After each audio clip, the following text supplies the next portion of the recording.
번째 시간으로 오늘 말씀의 제목은 나의 열심보다 중요한 하나님을 향한 믿음, 이런 제목으로 말씀 전하도록 하겠습니다. 열심보다 중요한 믿음. 물론 열심이 필요 없다는 것이 아닙니다. 내가 하나님을 믿습니다 하고 아무것도 안 하고 있어도 된다는 말도 절대로 아닙니다. 그러나 내가 열심만 내면 내 삶에 풍성한 열매가 맺혀질 거라고 생각하는 것, 그것은 문제가 있다고 말하는 것입니다. 내가 열심히 씨앗을 뿌리고 물을 주지만 오직 자라나게 하고 열매 맺게 하시는 분은 오직 하나님 한 분이시라고. 이 믿음이 우리에게 너무나도 중요한 것입니다. 이 믿음이 없다고 한다면 하나님을 모르는 사람들과 다를 게 뭐 있습니까? 내가 열심히만 하면 내 삶이 더욱더 안전해지고 풍성해지고, 어디 그렇습니까? 모두가 다 열심히 살아가지만 우리 삶 가운데 속에 참된 기쁨과 평안과 안전이 주어지는 것은 아닙니다. 그 모든 것들은 하나님께서 우리들에게 선물로 주시는 것이지요. 예수님이 이 땅에 오셔서 하나님 나라의 복음을 전파하실 때 그 권세 있는 말씀에 사람들이 크게 놀라기도 하고, 그 능력 있는 말씀에 병든 자가 치유함을 받고 또 귀신에 눌려 억압받던 자가 자유함을 입었습니다. 사람들은 예수님을 환호했고 예수님이 가시는 곳마다 수많은 사람들이 몰려들었습니다. 어떤 사람들은 제자로 부르심을 받아서 모든 일들을 다 뒤로하고 주님을 따르기도 했습니다. 예수님이 선포하는 하나님 나라의 복음이 수많은 사람들의 심령과 삶 속에서 마치 좋은 땅에 뿌려진 씨앗처럼 30배, 60배, 100배의 결실을 맺으며 온 이스라엘 나라 땅으로 퍼져간 것이지요. 하나님 나라가 정말 꿈틀꿈틀거리며 확산이 이루어지고 있다는 게 다 느껴졌습니다. 사람들이 변화되고 사람들이 회복되고 사람들이 살아나는 것이지요. 여러분, 그런데 이렇게 생명력 있는 하나님 나라의 역사를 볼 때마다 이런 질문이 생기기도 합니다. 아니, 성경 속에 등장하는 하나님 나라는 이렇게 확장하고 성장해 가는데 왜 우리에게는 하나님 나라의 그 놀라운 생명력과 확장성이 잘 드러나지 않을까? 내 자신을 스스로 봐도 의구심을 들 때가 있습니다. 내가 분명히 복음을 받아들이고 그 하나님 나라에 이미 들어갔는데 내 삶에 하나님 나라가 가져오는 그 생명력과 역동성이 잘 느껴지지를 않는 것입니다.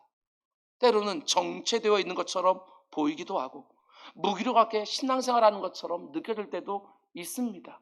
정말 이만큼 자랐구나 생각했는데 어떤 사건 하나에 완전히 다 허물어지는 내 모습을 보면서 그 가운데 실망하기도 하고 낙심하기도 합니다.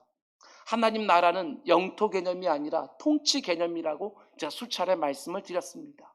내가 하나님 나라에 이미 들어갔기에 그 하나님의 다스림과 통치가 내 삶의 증거로 드러나야 되는데 그런 게 잘 보이질 않습니다. 아니, 내가 신앙생활 시작한 지 벌써 10년이 되고 20년이 되었는데 아직도 이 정도밖에 안 되나? 신앙생활을 한 지 오래되었지만 여전히 변하지 아니하고 자라지 않는 내 모습을 보면서 너무나 실망이 되기도 하고 낙심도 됩니다. 내 가정을 봐도 실망스러울 때가 있지요.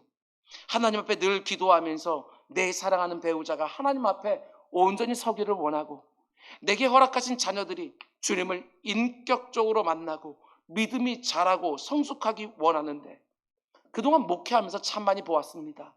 좀처럼 기대하는 만큼의 변화와 성장과 성숙이 나타나지 않아서 실망하고 낙심하고 영적으로 회의감까지 들기도 합니다. 이 땅의 교회들을 봐도 마찬가지지요.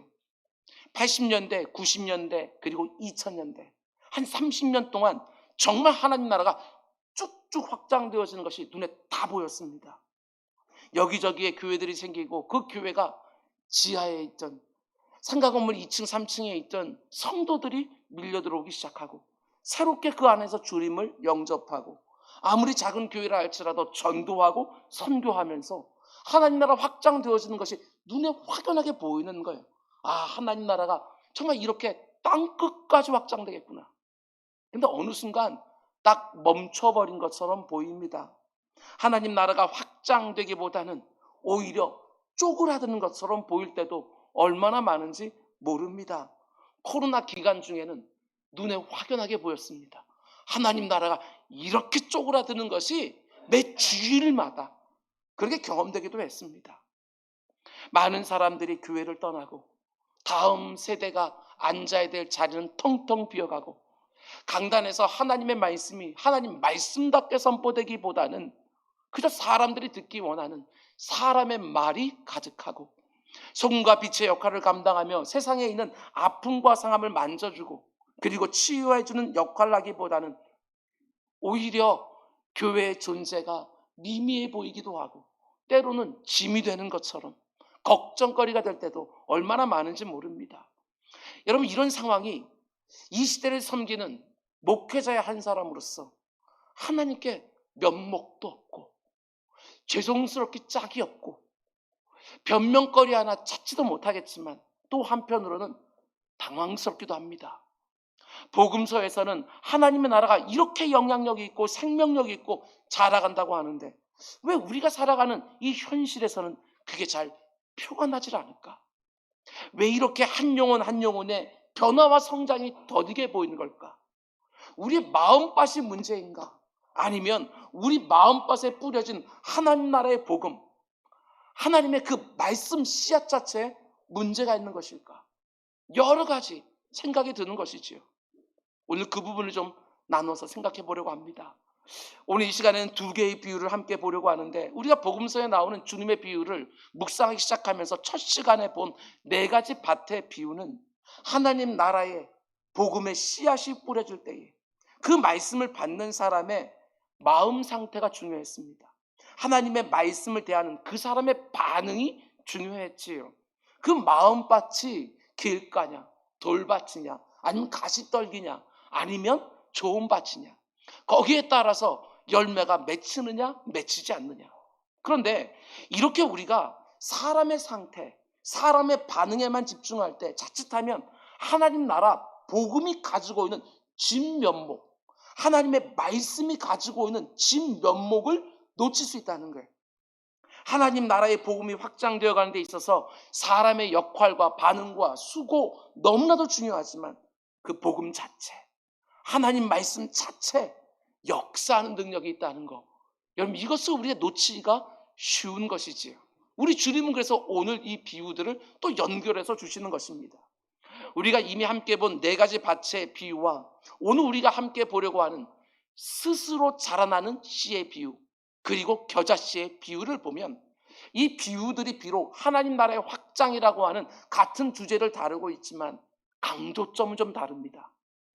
우리가 첫 시간에 묵상한 네 가지 밭의 비유를 보면 그 강조점이 밭의 상태에 있는 것이지요. 씨앗이 떨어질 때 열매를 맺느냐 맺지 못하냐는 그 밭이 어떤 상태에 있느냐 여기에 달려있다고 말씀하신 거예요. 근데 오늘 우리가 보려고 하는 스스로 자라나는 씨의 비유와 겨자씨의 비유를 보면 밭의 상태, 그 말씀을 듣는 사람의 마음 상태가 강조되는 것이 아니라 하나님 나라의 복음, 그 씨앗 자체에 강조점이 있어요. 말씀 씨앗이 열매로 결실하는데 가장 중요한 것은 씨앗 자체의 생명력이다. 아무리 이 마음밭이 좋은 밭이라 할지라도 그 가운데 엉뚱한 씨앗이 뿌려지게 되어지면 엉뚱한 열매가 맺힐 뿐이지 하나님이 원하시는 그 열매는 맺힐 수 없다는 거예요. 말씀 자체가 중요하다. 아무리 밭은 형편없다 할지라도 그 말씀 자체의 능력이 있기 때문에 그 말씀이 심겨지기만 하면 그 엉터리 같은 그 마음밭에도 열매를 만들어낸다. 이렇게 말씀하는 것이지요. 그러면 왜 우리 주님이 그 강조점을 달리해서 오늘 비유를 주시느냐? 복음을 통해서 하나님 나라 확장되어 갈 때 사람들의 반응 그리고 그 하나님 나라의 확장을 위해서 수고하는 사람들의 열심 이것도 중요하지만 동시에 하나님 나라는 하나님께서 주도적으로 세워가신다. 이 믿음이 얼마나 중요한지 하나님의 말씀 자체 역사하는 능력이 있다. 이 믿음이 얼마나 중요한지 두 개를 동시에 다 붙잡으라고 우리 주님 말씀해 주시는 것입니다. 하나님 나라의 복음이 선포될 때 분명히 사람의 반응 중요합니다. 아무리 하나님 말씀이 왕성하게 선포되어도 그 말씀을 거절하거나 빼앗겨버리면 열매로 드러나지 못합니다. 그러나 동시에 이 부분을 놓치면 안 되는 거예요. 아무리 선포되는 말씀에 대한 사람의 반응이 중요하다고 해도 그것만으로 그 사람의 심령과 삶에 하나님 나라가 열매가 드러나는 것은 아니라는 것입니다. 내가 하나님의 말씀을 믿고 싶다고 해서 믿어집니까? 그 말씀이 내 삶에 적용되기를 원한다고 사모한다고 해서 실제로 내 삶 가운데 적용이 됩니까? 그렇지 않습니다. 그 모든 것을 이루어 가시는 주도권은 하나님께 있는 것이지요. 오직 하나님의 모든 주도권을 가지고 그분이 만들어 가시는 그분의 나라, 그래서 하나님의 나라인 거예요. 하나님의 나라는 하나님이 주체가 되어서 친히 만들어 가시는 나라라는 것입니다. 그걸 강조해 주기 위하여 예수님이 특별히 오늘 본문의 비유들을 말씀해 주십니다. 하나님 나라가 자라나고 확장하고 30배, 60배, 100배 열매로 드러나는 것은 여러분과 저의 반응이나 노력, 그것도 필요하지만 거기에 달려있는 것이 아니라 하나님 스스로 자신의 능력과 지혜를 가지고 결코 실패함이 없이 이루어간다. 이걸 놓치지 말라는 거예요. 내가 씨를 뿌리고 물을 주지만 오직 자라나게 하고 열매 맺게 하시는 것은 오직 하나님뿐이시다. 이 고백을 분명히 가지고 있어야지. 내가 열심히 뿌렸기 때문에, 내가 열심히 물을 주었기 때문에 이렇게 많은 열매가 생기지 않았느냐? 세상 사람이지요. 하나님을 의식하지 않는 거예요. 교만해질 수밖에 없고 내 자랑만 남을 수밖에 없는 것이지요. 그러나 자라나게 하고 열매가 되게 하시는 분은 오직 하나님이시다라고 하면 아무리 열심히 내가 씨앗을 뿌렸든 아무리 열심히 물을 주어 걸음을 주었든 맨 마지막에 오직 하나님의 은혜입니다. 이게 남게 되어지는 것이지요. 그래서 이 두 가지를 다 붙들라고 이렇게 비유를 번갈아 가면서 주시는 것입니다. 오늘 본문에 나오는 비유를 보면 먼저 앞부분에 나오는 비유는 스스로 자라나는 씨의 비유입니다. 이 말씀을 주시면서 우리 주님은 하나님이 스스로 세워가시는 그 나라의 속성을 우리에게 가르쳐 주시죠. 하나님의 나라는 이런 나라다. 26절 또 이르시되 하나님의 나라는 사람이 씨를 땅에 뿌린 것 같으니. 농부가 씨앗을 뿌리는 모습으로 이 비유가 시작되는데 여기서 여러분들이 꼭 보셔야 될 것이 있습니다. 26절에서 농부가 씨앗을 뿌리지만 이어지는 27절, 28절, 29절 말씀을 자세히 보면 이 농부가 씨앗을 뿌린 다음에 하는 일이 별로 없어요. 그렇지요? 농부가 씨앗을 뿌렸지만 그 씨앗이 싹이 나고 이삭이 나고 결실되어서 열매 맺는 그 순간까지 농부의 수고는 전혀 언급하지 아니하고 뭐라고 말씀하십니까? 27절을 보면 씨가 나서 자라되 어떻게 글이 되는지 농부가 알지 못한다. 28절을 보면 뿌려진 씨앗이 스스로 자란다. 이렇게 말씀하는 거예요.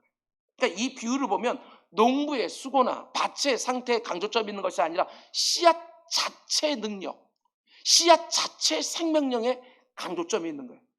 물론 말씀의 씨앗이 열매로 자라나는데 우리 열심과 우리의 수고가 전혀 없는 것은 아닙니다. 농부가 씨를 뿌리고 잡초를 뽑아내고 거름을 주고 물을 주고 또 비바람이 불 때는 보호해주고 버팀목도 세워주는 노력과 수고를 다 해야 되는 것은 틀림이 없지만 열매가 맺혀지는 것을 보면서 농부가 깨닫는 거예요.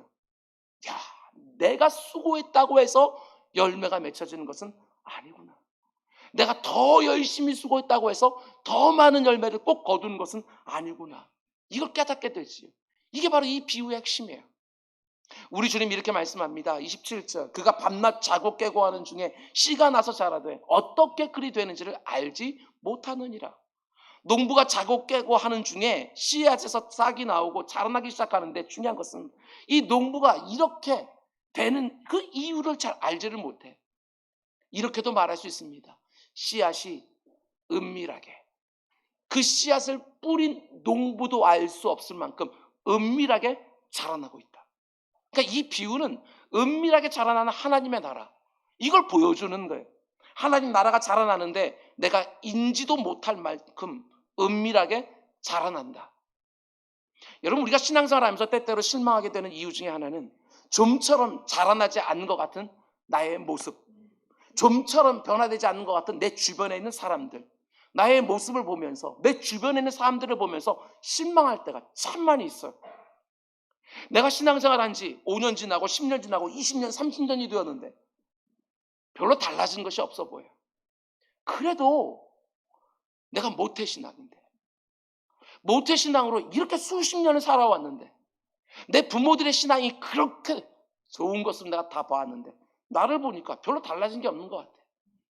믿음의 선배들을 보니까 믿음의 선배들이 모태신앙은 못해서 모태신앙이다, 이렇게 우스개 말을 하던데 나한테는 그게 우스갯소리 들리질 않는 거예요. 왜? 내게 그런 것 같으니까. 내 자녀들이 그런 것 같으니까. 내가 사랑하는 사람을 구원하기 위해서 수없이 복음의 씨앗을 지금까지 뿌려왔지만 그 사람의 마음이 조금도 안 움직이는 것 같을 때 낙심이 되기도 하지. 그런데 오늘 이 스스로 자라는 씨 비유를 통해서 우리 주님이 가르쳐 주는 거예요. 내 사랑하는 아무개야, 아무리 안 자라는 것 같아도 지금 자라고 있다. 네 눈에는 안 보여도 네가 뿌린 말씀의 씨앗이 지금 은밀하게 자라나고 있다. 씨앗을 뿌려놓고 아무리 자라나지 않는 것처럼 보인다고 해도 실망하지 말라고. 좌절하고 낙심하여 씨 뿌리는 것을 중단하지 말라고. 아무리 네 눈에 안 보여도 이게 핵심이지요. 네가 뿌린 그 씨앗 자체에 생명이 있다. 여러분, 설교자로서 저에게 이 믿음이 없으면 어떻게 말씀의 씨앗을 새벽마다 뿌리고 주일마다 뿌리겠습니까? 그러나 제게 있는 그 믿음은 아무리 농부가 시원찮아도, 아무리 여러분 가운데 길가밭이 있고 돌밭이 있고 가시떨기가 있다 할지라도 저는 믿는 것이지요. 지금 뿌리고 있는 이 말씀 씨앗 자체가 능력이 있기 때문에 반드시 열매로 자라나게 될 것이다. 내 눈에는 안 보인다 할지라도 믿음으로 씨앗을 뿌리는 거예요. 마음이 상할 때도 그 가운데 속에 눈물로 뿌리는 것이지요. 과연 이것이 싹이 나고 열매가 될까? 심히 애탈지라도 중단하지 아니하고 강단 위에 올라와서 말씀의 씨앗을 뿌리는 것이지요. 이미 이만큼 섰다고 생각하는 분들이 또 막 흔들릴 때 그 가운데 낙심되기도 하지만, 그러나 이미 그 영혼이 받은 그 말씀의 씨앗 자체에 능력이 있다고 믿기에 쉬지 않고 또 뿌리고 또 뿌리고 또 뿌리고, 하나님의 이 생명력이 있는 말씀이 아무리 길가바 같은 마음밭을 가졌다 할지라도 갈아엎으리라. 이 생명의 말씀이 힘이 있기 때문에 아무리 돌밭이라도 뚫고 나오리라. 아무리 가시떨기들이 방해한다 할지라도 그것도 다 제쳐놓고 기필코 열매를 맺게 될 것이다. 저는 하나님의 말씀의 능력을 믿어요. 그 믿음을 가지고 뿌리고 뿌리는 것, 물을 주고 거름을 주고, 그 10년 가운데 속에 비바람이 불면 제가 할 수 있을 만큼 바람막이도 세우고, 비가 많이 와서 떠내릴 것 같으면 물길도 좀 내고, 여기까지가 제 일이에요. 자라나고 열매 맺는 건 하나님의 일. 이게 없으면 낙심하게 되어져요. 이게 없으면 내 눈에 열매가 안 보이면 이렇게 열심히 말씀의 씨앗을 뿌렸는데 왜 안 자라나냐고 여기서 탈진하게 되어지는 거예요. 그러나 제가 할 일은 뿌리고 물 주고 거기까지. 자라고 열매 맺게 하는 건 하나님의 소관. 이래야 믿음의 잠을 잘 수 있는 거예요. 설교자인 저 역시 낙심할 때가 있습니다. 왜 없겠어요? 성실하게 말씀을 준비해서 새벽이든 주일이든 힘을 다해서 말씀의 씨앗을 뿌린다고 뿌렸는데 왜 이렇게 아무런 변화가 없을까? 낙심할 때가 한 번씩 있지요. 그런데 어느 순간에 보면 이만큼 자라 있는 거예요. 하나도 안 변하고 하나도 안 자라는 것 같은데 어느 순간에 보니까 그 열매들이 맺히는 게 보이는 거예요. 이게 바로 말씀의 씨앗을 뿌리며 노심초사하는 농부가 경험하는 하나님 나라의 신비죠. 은밀하게 자라나요. 하나님이 이렇게 자라게 하셨구나. 하나님의 말씀이 이렇게 힘이 있구나. 제 입술에서 이 감격과 기쁨이 터져나올 때도 정말 많이 있는 거예요. 우리가 누군가에게 말씀의 씨앗을 뿌리고 계속해서 물을 주고 거름을 주지만 하루아침에 수확을 하는 게 아니지 않습니까? 그래서 이렇게 농사를 가리켜서 우리 주님께서 비유를 드는 것이 아닐까. 하루아침에 열매가 나느냐, 이걸 말씀하시는 것 같은 거예요. 시간이 걸리지요. 그러니 절대로 조급해지 말라는 것입니다. 지치거나 포기하지 마라. 우리가 너무나 잘 아는 갈라디아서 6장 9절 말씀을 꽉 붙드시기 바랍니다. 우리가 선을 행하되 우리가 씨를 뿌리되 낙심하지 말지니 포기하지 아니하면 때가 이르매 거두리라. 이게 얼마나 우리에게 소망이 되는 말씀이에요. 때가 이르매 거두리라. 왜 낙심하지 말고 포기하지 말라고 합니까? 씨를 뿌리면서 낙심천만한 때가 있으니까. 씨를 뿌리다 보면 이제 포기하고 싶은 순간이 있으니까. 그런데 그 뒤에 말씀을 탁 붙여주십니다. 너희들이 낙심하지 않고 포기하지 않으면 반드시 거기서 열매 맺힌다. 때가 되면 반드시 거두게 될 것이다. 이렇게 말씀하시는 것이지요. 그렇습니다. 하나님 말씀 자체에 생명의 능력이 있습니다. 내 눈에 안 보일 정도로 은밀하지만 지금도 자라고 있음을 믿는 것이지요. 내가 뿌린 씨앗이 하나님의 말씀이 분명하다고 한다면 여러분 그 가운데 나지 아니할까 염려하지 마시고 뿌리는 일 열심히 하십시오. 열매를 하나님이 반드시 보여주실 것입니다. 그 누구보다도 말씀의 씨앗을 부지런히 뿌렸던 사도 바울은 고린도전서 3장에서 이렇게 말합니다. 나는 심었고 아볼로는 물을 주었을 때 오직 하나님께서 자라나게 하셨나니 그런즉 심는 이나 물 주는 이나 아무것도 아니로되 오직 자라나게 하는 이는 하나님 뿐이시니라. 아멘. 여러분 하나님의 말씀 자체에 능력이 있는 줄 믿고 내 자신에게 계속해서 뿌리십시오. 말씀을 내 곁에 있는 사람들에게 열심히 말씀의 씨앗을 뿌리고 물을 주고 거름을 주시기 바랍니다. 여러분과 제가 해야 될 일은 딱 거기까지만이지요. 딱 거기까지. 거기에 충성이 필요하고 거기에 열심히 필요한 거예요.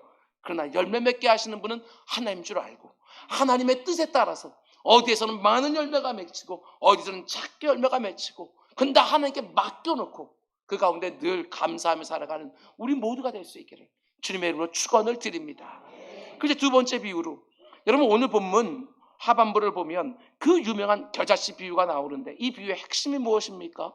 그것은 하나님의 나라는 이 땅에서 눈에 잘 보이지 않을 정도로 미미하게 시작하지만 필경은 큰 나라가 될 것이다. 이 말하는 것이지요. 우리 주님이 오셔서 하나님 나라의 씨앗을 뿌릴 때는 굉장히 미미해 보였지만 우리 주님 다시 오실 때 그 하나님 나라가 온 세상을 뒤엎게 될 것이다. 이 말씀을 하는 것이지요. 30절과 31절 말씀 보면 우리 주님이 이렇게 말씀하십니다. 우리가 하나님 나라를 어떻게 비교하면 또 무슨 비유로 나타낼까? 겨자씨 하늘과 같으니. 우리가 앞에서 본 스스로 자라는 씨앗의 비유는 말씀의 씨앗을 뿌려놓고 실망하고 낙심하는 두 부류의 사람들에게 주시는 말씀입니다. 먼저 한 부류의 사람은 과연 이 씨앗이 자라날까 의구심을 갖는 사람이지요. 씨앗이 자라나는 것이 눈에 안 보이니까 이 씨앗이 과연 열매를 맺을까 의구심을 갖는 사람들에게 우리 주님께서 절대로 낙심하지 말라고, 하나님의 때가 되면 반드시 결실을 보게 될 거라고, 하나님 반드시 기쁨으로 단을 거두는 때가 오게 하실 거라고 확신해 주는 말씀이에요. 두 번째 부류는 열매 맺는 것이 마치 농부의 수고와 열심에 달린 것처럼 착각하는 사람들에게 스스로 자라나는 씨의 비유를 주신 것입니다. 얘들아 아니다. 농부의 열심과 수고보다도 씨앗 자체의 생명력 때문에 자라나게 하시는 하나님 때문에 열매가 맺혀지는 것이다. 이렇게 말씀해 주시면서 씨앗을 뿌리는 내가 얼마나 열심히 뿌리느냐, 얼마나 지혜롭게 뿌냐에 따라서 열매가 좌우된다고 생각하는 사람들의 잘못된 시각을 교정해 주는 거예요. 그런데 겨자씨 비유는 어떤 사람들을 위해서 주시는 비유냐? 그것은 저는 이렇게 정리했습니다. 하나님의 나라에 대해서 기대가 없는 사람들. 하나님 나라의 안에 내가 들어왔는데 내가 어떻게 변하게 될지 기대가 없는 사람들. 하나님의 말씀을 뿌리면 저 사람 산다. 당장에 죽을 것 같은 저 사람, 하나님 말씀이 제대로 심겨지고 그 10년 가운데 하나님의 다스림과 통치가 이루어지기 시작하면 저 영혼 다시 산다. 이 기대감이 있어야 되는데 이 기대감이 없는 사람들. 내가 지금 일하고 있는 그 자리, 하나님 나라보다는 세상 나라가 지배하는 것 같은데 이 가운데도 내가 하나님 말씀대로 살아서 이 가운데 속에 하나님의 질서가 이루어지기 시작하게 되었으면 이것도 깨끗해진다. 이곳에도 하나님의 역사하신 것들이 나타나게 되어진다. 이 기대감이 없는 사람들, 그들을 위해서 겨자씨 비유를 주는 거예요. 여러분은 이미 많은 설교를 통해 들으셨겠지만 겨자씨는 유대인들이 생각하는 가장 작은 것의 개념이에요. 가장 작은 것. 실제로는 더 작은 것이 있을지 모르겠지만 가장 작은 것, 우리식으로 하면 눈꼽만한 것, 이게 바로 겨자씨 씨앗이에요. 참깨의 10분의 1밖에 안 되어진 정말 작은 씨앗. 그래서 너무나도 작기 때문에 이 씨앗에서 뭐가 대단한 일이 생길까? 별 기대를 안 하는 것이지요. 본문 31절 말씀도 그 겨자씨를 가리켜서 이렇게 말합니다. 땅의 모든 씨앗보다 작다. 그런데 곧바로 이어지는 32절 말씀 보면 우리 주님이 뭐라고 말씀하느냐? 심긴 후에는 자라서 모든 풀보다 커지며 큰 가지를 내나니 공중의 새들이 그 그늘에 깃들일 만큼 되느니라. 겨자씨 하나리, 눈에도 잘 안 보이는 그 씨앗 하나가 심긴 다음에 자라나기 시작하는데 얼마나 크게 자란다고요? 모든 풀보다 커진다. 모든 씨앗보다 작은 겨자씨가 다른 모든 풀보다 커진대요. 그리고 거기서 큰 가지가 나온대요. 여러분, 풀에서 무슨 가지가 나옵니까?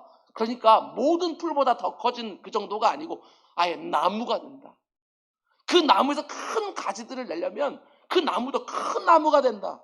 이런 거 아니겠어요? 뿐만 아니라 눈에 잘 보이지도 않던 그 겨자씨가 다 자라는 게 얼마나 커진다고요? 공중의 새들이 날아와서 그 가지에 깃들여서 쉴 수 있을 정도로 눈에도 잘 보이지 않는 그 미미한 그 겨자씨가 큰 나무로 자라나게 되어진다는 거예요. 이 세상을 복되게 하고 유익하게 한다. 사람들을 살려낸다. 맨 처음 이 겨자씨가 심겨질 때는 아무도 그런 기대를 할 수가 없지요. 그런데 하나님 나라가 바로 그렇다는 것입니다. 복음의 씨앗을 뿌리면서도 이게 그 사람이 말씀 받는다고 해서 무슨 변화가 있을까? 나도 잘 안 변하는데. 근데 우리 주님이 이 비유로 말씀하시는 거예요. 얘들아, 너희들이 겨자씨가 얼마나 작은지도 알고 있고 그 겨자씨가 다 자라면 얼마나 크게 나무가 되어진지 잘 알고 있는데 하나님 나라가 바로 그와 같다. 복음의 씨앗을 뿌릴 때 이게 무슨 소용이 있을까? 저 인생을 과연 바꿔낼까? 우리 가정에 무슨 변화가 있을까? 그것도 그렇지 않다. 반드시 그 복음 씨앗 하나가 크게 자라나서 너희들을 복되게 할 거다. 이 온 세상을 복되게 할 거다. 하나님 나라에 대한 기대감을 갖게 해주는 거예요. 하나님 나라가 맨 처음 이 땅에 시작될 때는 마치 모든 씨앗들 중에 가장 작은 겨자씨처럼 보이지만 이내 큰 나무로 자라서 헤아릴 수 없는 수많은 사람들이 그 나라 안에서 영혼의 참된 쉼을 누리게 되어진다는 거예요. 120, 30년 전에 우리나라에 복음의 씨앗이 뿌려질 때 얼마나 미미했습니까? 그게 이 땅 가운데 무슨 소용이 있을까? 그런데 그 씨앗이 떨어지더니 그 씨앗이 자라나기 시작을 하는데 전 세계 교회 역사에 유례가 없을 만큼 가장 짧은 시간 내에 가장 흥망하게 자고 깨면 하나님 나라가 저만큼 확장되어 있는 이 동네에서 지금 말씀이 씨앗이 뿌려졌는데 이내 저 동네에서 또한 열매가 맺혀지고 저 동네 저 동네로 막 그냥 정신없이 막 확장되어지는 거 눈으로 다 보여지는 거예요.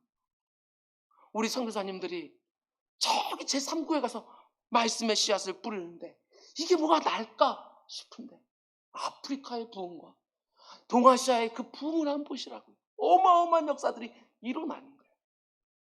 정말 시작은 미미해 보였는데 그 나중은 힘이 창대한 역사가 이 복음의 역사에서 드러나는 것이지요.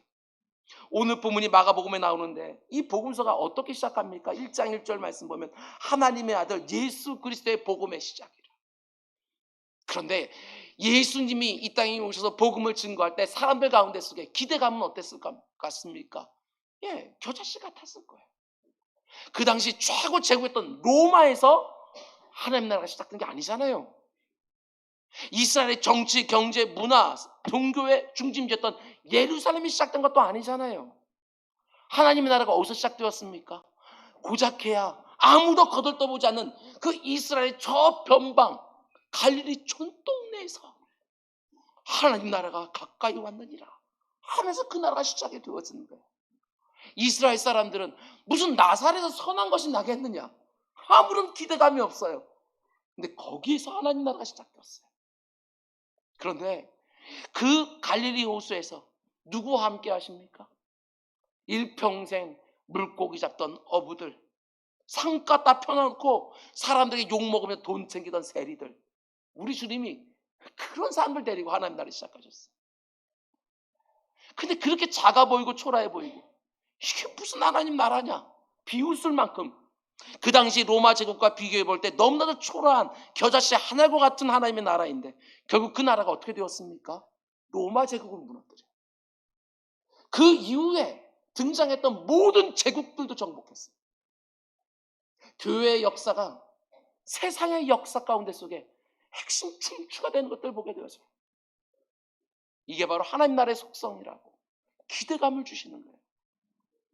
참 많은 성도들이 하나님 나라의 복음의 씨앗을 이 생에 뿌리다가 실족하는 이유는 은밀하게 자라나는 씨앗에 비유해서 우리 주님 말씀하신 것처럼 그 씨앗이 자라나는 것이 눈에 잘 안 보였기 때문이고, 마치 내 노력과 내 열심이 하나님 나라의 운명에 달려있는 것처럼 착각하기 때문이었고, 또 하나는 무엇입니까? 우리 주님이 겨자씨 비유를 통해서 말씀해 주는 것처럼 너무나 많은 성도들이 하나님 나라에 대한 기대가 없어요. 그거 우리 주님께서 겨자씨 비유로 다시 바로잡아 주는 거예요. 여러분, 하나님 나라에 기대가 있습니까? 저 사람 심령에도 하나님의 통치가 이루어지는 그분의 나라가 되었으면 저 인생이 바뀔 거라고 하는 그 기대감이 있습니다. 아무리 지금 내가 일하고 있는 이 일터의 환경이 척박하다 할지라도 하나님의 말씀이 이 가운데 역사하기 시작하면 이 비즈니스 환경도 달라지리라. 문화계의 환경도 달라지리라. 여러분, 이런 기대감이 있느냐고요. 아무리 악인이라도 뒤집어져서 그 가운데 속에 하나님 요긴하게 쓰는 일꾼이 될 것이다. 이 기대감 말입니다. 왜 너무나 많은 성도들이 이 하나님 나라 그리고 그 나라의 말씀 씨앗인 기대감을 잃어버렸습니까? 다른 것이 아닙니다. 내가 하나님 나라의 복음을 내 심령에 아무리 열심히 뿌려도, 내가 살아가는 자리에서 하나님 말씀대로 내가 아무리 열심히 살아도 티가 별로 안 납니다. 달라지는 것이 별로 없어 보입니다. 내 마음의 말씀의 씨앗을 매 주일마다 매일 새벽마다 열심히 심어 보이지만 내가 별로 변하지도 않은 것 같습니다. 어떤 환경만 딱 만들어지면 예전에 그 못된 모습 또 다 튀어나옵니다. 사랑하는 사람들에게 열심히 복음의 씨앗을 심어보지만 여전히 교회에 갈 생각은 전혀 없는 것 같고, 정말 하나님의 통치가 이루어지는 그 나라를 너무나 보고 싶어서 말씀대로 열심히 살아보지만 변하는 게 없어요. 마치 겨자씨처럼 눈에 잘 보이질 않아요. 하나님 나라보다 이 세상 나라가 훨씬 더 강해 보이는 거예요. 그러다 보니까 기대감은 점점 사라지고, 내가 이렇게 산다고 해서 뭐가 달라지나? 내가 이렇게 말씀을 묵상을 하고 큐티하고 암송하고 통독을 하고 설교를 내 마음속에 담다 할지라도 뭐가 달라지겠나? 이 세상 사람들이 말하는 인맥이나 돈이나 처세술이나 이런 것들은 대단한 씨앗처럼 보입니다. 그런 것들을 자기 삶에 뿌린 사람들은 승승장구하는 것 같고 금방금방 열매도 맺어내는 것 같습니다.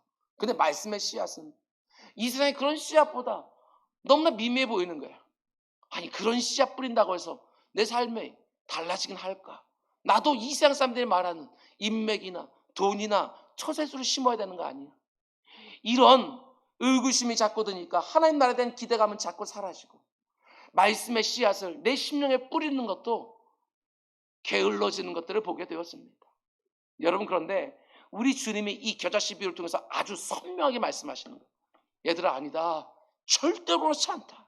네 손에 쥐어든 그 복음의 씨앗이 마치 겨자씨처럼 아주 미미하게 보인다 할지라도 절대로 그 복음의 씨앗은 네 심령에 뿌리는 길을, 네 곁에 있는 사람들에게 뿌리는 것을 멈추지 마라. 네 삼터와 일터에 말씀의 씨앗 뿌리는 것을 절대로 포기하지 마라. 왜 포기하지 말라고 말씀하십니까?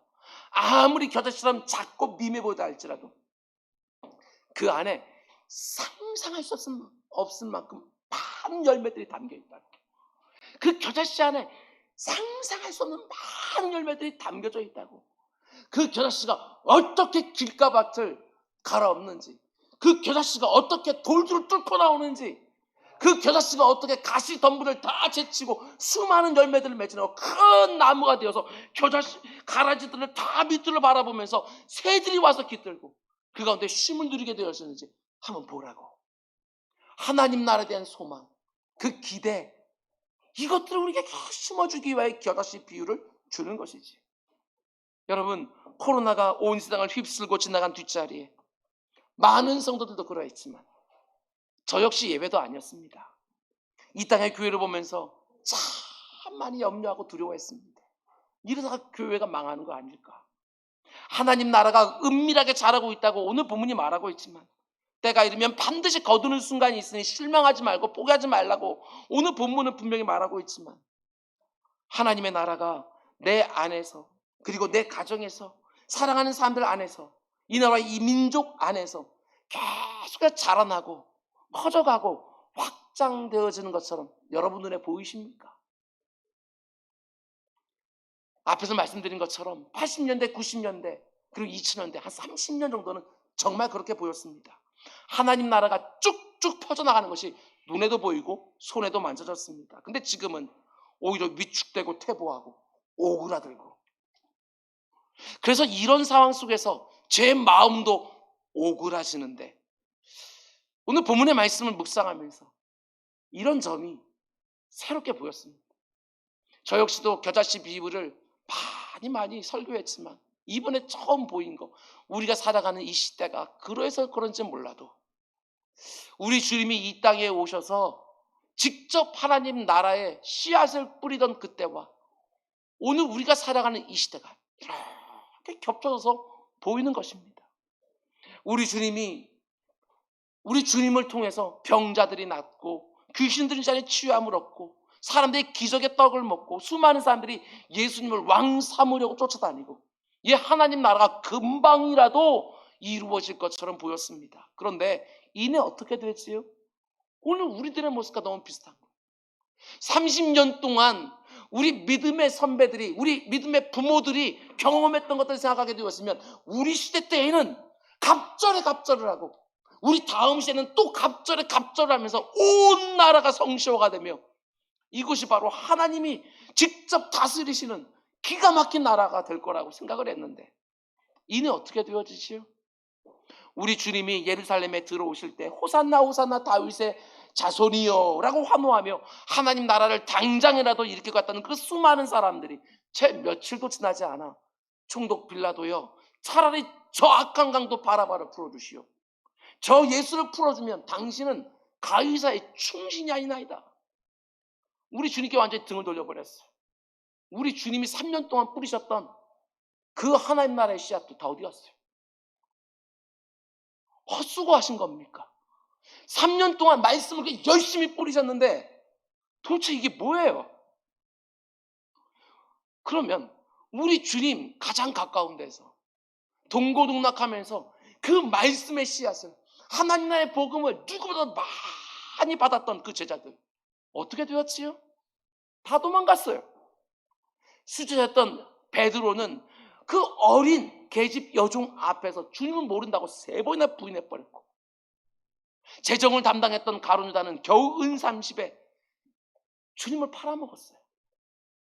이게 바로 지난 3년 동안 하나님 나라의 복음 씨앗을 뿌렸던 우리 주님의 마지막 모습이었어요. 하나님 나라가 자라나가고 커져가고 확장될 거라고 하는 것이 계속해서 보이는 것이 아니라 고작 3년 동안만 반짝하고 그 이스라엘이라는 땅덩어리가 넘지 못하고 우리 주님의 십자가 죽음과 함께 그냥 사라지는 것처럼 보이는 거예요. 마치 오늘 우리가 경험하고 있는 것처럼. 여러분, 그런데 우리 주님의 십자가 죽음으로 하나님 나라가 다 사라져 버렸습니까? 그렇지 않잖아요. 우리 주님이 친히 겨자씨가 되어서 죽어주셨어요. 그런데 그 십자가 죽음 그 안에 어마어마한 수십억에 오고 가는 그 많은 영혼들이 그 안에 다 담겨져 있던 거 우리가 보지 않습니까? 지금 많이 약해졌다고 하지만, 우리나라에서 교세가 많이 약해졌다고 하지만 지금도 우리는 알지 못하는 어디선가에서 하나님 나라는 계속 확장되고 있는 거예요. 도망갔던 제자들이 하나씩 돌아오기 시작했습니다. 배신했던 무리들이 초대교회를 세웠어요. 교회를 박해했던 사울이 바울이 되어서 정말 온 유럽을 다니며 소아시아를 다니면서 복음의 씨앗을 뿌렸어요.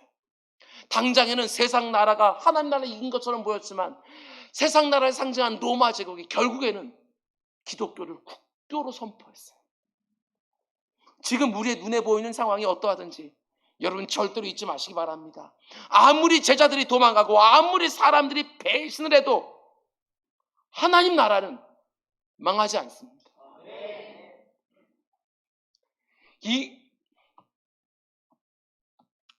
이 기대와 소망 우리에게 있어야 되는 거예요. 내 눈앞에 있는 건 보면서 야, 이러다 다 망하겠구나, 이다 교회 다 엉망되겠구나, 다음 세대를 다 도망가겠구나. 비록 우리들의 눈에 보이는 것이 그렇다 할지라도 우리 주님이 우리 교회 역사가 우리에게 보여준 거예요. 잊지 마십시오. 하나님 나라의 흥망성쇠가 고작해야 여러분과 저의 수고와 열심에 달려있겠어요? 만일 여러분과 저에게 하나님 나라의 흥망성쇠가 달려있다고 한다면 이미 오래전에 교회는 망했었어요. 수천 년 동안 교회 역사를 보게 되어지면 성직자들의 그 비윤리적이고 타락한 모습들이 없었습니까? 쎄고 쎄지요. 성도들의 이중적인 모습이 없었습니까? 그렇지 않아요. 그런데 그 수천 년 그 교회 역사 동안 하나님 나라에 그 나라의 촛대는 옮겨졌지요. 이스라엘에서 유럽 땅으로, 유럽 땅에서 미국 땅으로, 미국 땅에서 중국과 한국 땅으로 다시 동남아와 그 다음에 아프리카로 계속해서 옮겨 다니지만 하나님 나라는 계속해서 확장되어져 갔어요. 나는 시험에 들기도 하고 나는 위축되기도 하지만 지금 나도 모르는 그 가운데 은밀하게 또 누군가는 하나님의 말씀을 영접하고 그 가운데 새로운 생명을 찾고 새롭게 거듭나고 있다는 이 사실을 잊으면 절대로 안 되는 거예요. 다시 말씀드립니다. 하나님 나라는 하나님의 나라인 거예요.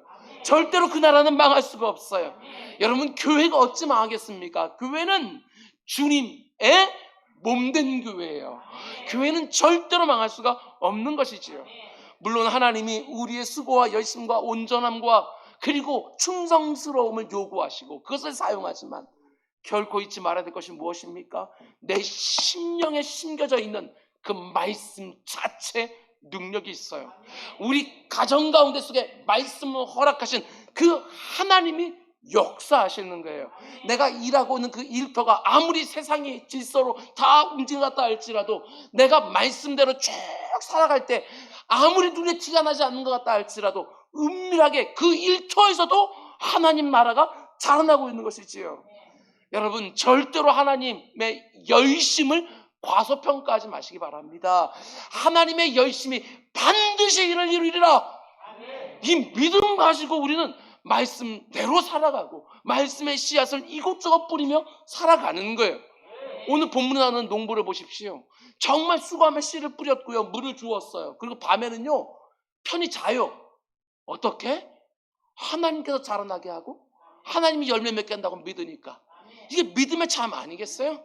우리 역시도 그래요. 내 심령에다가 말씀의 씨앗들을 뿌리고 그 가운데 평안하게 하나님께서 내 삶 가운데 속에서도 열매를 주시리라. 기회가 얻든지 못 얻든지 내 곁에 있는 사람들에게 하나님의 말씀을 뿌려놓고 나지 아니할까 심히 애타는 것이 우리 가운데 혹 있다 할지라도 하나님, 내가 뿌린 것이 하나님의 말씀이 맞다고 한다면 편히 자는 거예요. 왜? 자라나고 열매 맺게 하는 하나님 소관이니까. 나의 열심보다 더 중요한 게 하나님 향한 믿음이에요. 하나님이 이루시는 것이지요. 하나님 나라의 복음을 계속해서 뿌리시기 바랍니다. 내 자신 심령 안에 말씀을 계속해서 뿌리고 내 사랑하는 배우자에게, 내 생명 같은 자녀들에게, 아니 내가 만나는 모든 사람들에게 하나님의 말씀을 계속해서 심는 것입니다. 내 가정에, 내 일터에, 내 사업장에 하나님의 다스림과 통치가 이루어지도록, 그분의 질서가 거기에 이루어질 수 있도록 계속해서 하나님 말씀을 뿌리고 또 뿌리는 거예요. 열심히 심고 물을 주고 거름 주고 비가 오게 되어지면 물길 내주고 해가 너무 뜨거우면 그 가운데 그늘 만들어주고, 이건 내가 할 수 있으니까 일 열심히 하는 거예요. 시험 든 성도 있으면 기도하고 그분에 찾아가서 상담하고 권면하고 중보하고 손잡고 중보기도 하고, 이건 내가 얼마든지 할 수 있는 거예요. 그런데 그렇게 해서 그 심령이 그 가운데 다시 회복되어지는, 이건 내 소관이 아니에요. 내가 어떻게 할 수 있겠어요? 천하보다 그 귀한 영혼을 내가 어떻게 살려낼 수 있겠어요? 만약 내가 살려낼 수 있다고 한다면 전 못해요. 왜냐하면 전 제가 할 수 있는 대로 강단 위에 서서 하나님께 주신 말씀이 있으면 나지 아니할까 애타는 마음이 있다 할지라도 열심히 뿌리는 것이고 가서 신방하는 것이고 상담하는 것이고 손잡고 기도하는 것, 거기까지. 그 영혼의 주인은 하나님이시고 그 영혼 가운데 하나님의 통치가 이루어지는 것도 하나님 소관이니까 나는 내가 할 일 충성스럽게 감당하고 정말 열심과 수고의 씨앗들을 계속 뿌리는 것뿐이지요. 오늘 이 시간 우리 다시 한번 우리의 마음을 새롭게 합시다. 아무리 내 가정에 뭔가 변화가 안 보이는 것처럼 보인다 할지라도 뿌리는 것이지요. 하나님, 오늘도 씨앗을 뿌립니다. 내 심령에, 내 가정에, 내 일터에 그 사람들에게 씨앗을 뿌립니다. 오늘도 하나님 말씀대로 살기를 원합니다. 내 마음속에 나지 아니할까 하는 염려와 근심과 두려움이 없는 것은 아니지만 다시 한번 믿음으로 기대하고 기도로 소망하며 오늘도 씨를 뿌리겠습니다. 이 믿음의 고백들이 우리 모두의 입에서 다시 한번 새롭게 하나님 앞에 드려지는 시간이 될 수 있게 주님의 이름으로 축원드립니다. 기도하겠습니다. 사랑해 주님, 왜 네가 그 영혼까지 책임지려고 하냐? 너는 씨앗만 뿌려라. 그 영혼은 내가 책임진다 하는 이 말씀을 분명히 알고, 네가 왜 말씀대로 살아가면서 네가 스스로 그 말씀의 열매를 거두려고 하냐? 너는 네 일터에서, 네 가정에서, 네가 만나는 사람들 앞에서 말씀대로 살아가기만 해라. 그 사람들을 변화시키고 그 일터를 변화시키는 건 내 소관이니까 너는 그렇게 살고 편히 잠을 자라 말씀하시는 그 주님의 비유를 들었습니다. 주님, 믿음으로 살아가는 우리 모두가 되게 하여 주시옵소서. 이 모든 말씀 예수님의 이름으로 기도드렸습니다. 아멘. 아멘. 오늘 말씀